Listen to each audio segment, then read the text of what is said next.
Vous voyez? C'est ça la liberté. Je viens de me taire, et voilà que toute la salle se met à se taire. J'ai choisi le silence, et vous aussi, vous vous taisez avec moi. C'est ma liberté. La liberté du silence. On me donne ici la parole, puisque je suis dans le cadre d'un exercice, et j'arrive à aller contre votre liberté par la liberté qui vient de m'être donnée. Il y a une question de libre arbitre. Par la force du pouvoir qui m'est donné, j'arrive à vous soumettre. Vous êtes donc esclave de ma parole. Vous êtes esclave de la bienséance, en fait. Parce que je vous imagine mal rouler en boule et venir me voir sur scène en vous agitant. Ne le faites pas pour faire vous intéresser.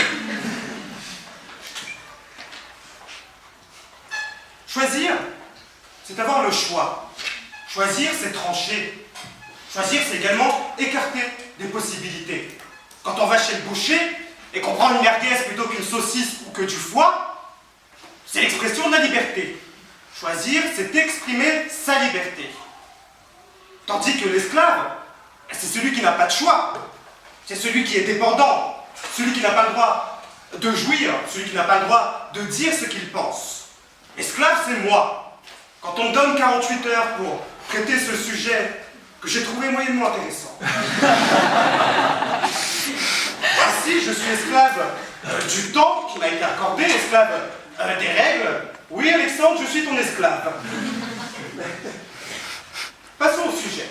Jeanne Moreau, artiste que je respecte pour son talent, a, je pense, sans doute voulu entretenir son image de femme sulfureuse en déclarant « La liberté, c'est de pouvoir choisir celui dont on sera l'esclave ». Les plus naïfs d'entre vous vous diront « Ah bah Jeanne Moreau, c'est une femme romantique. Ah bah oui, elle va donner son cœur à son amoureux. Moi je l'aime bien, Jeanne Moreau. Cette femme, elle cherche l'amour, elle veut donner son cœur à son homme. »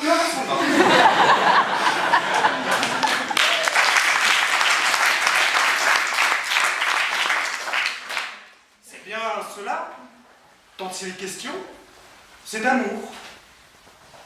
Il y a un paradoxe dans ce sujet.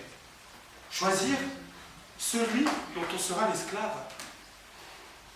Déjà, on ne peut s'empêcher de voir que cette citation a été faite par une femme. Et c'est celui dont on sera l'esclave. Alors c'est ça, Jeanne Moreau. C'est une société où la femme doit être esclave d'un homme. Mais en disant cela, Jeanne Moreau fait un gros bras d'honneur à des siècles de combats féministes. Simone Veil, le droit à l'avortement, le droit de vote. Elle fait aussi un gros bras d'honneur à ces femmes issues de l'immigration d'Europe de l'Est qui dévêtissent leur sang en disant « fuck les tyrans ». D'ailleurs, je pourrais dire « fuck les orateurs » parce que les règles sont beaucoup trop dures. Je ne le dirai pas. Je vais me dire non, je ne vais pas me dévêtir, merci.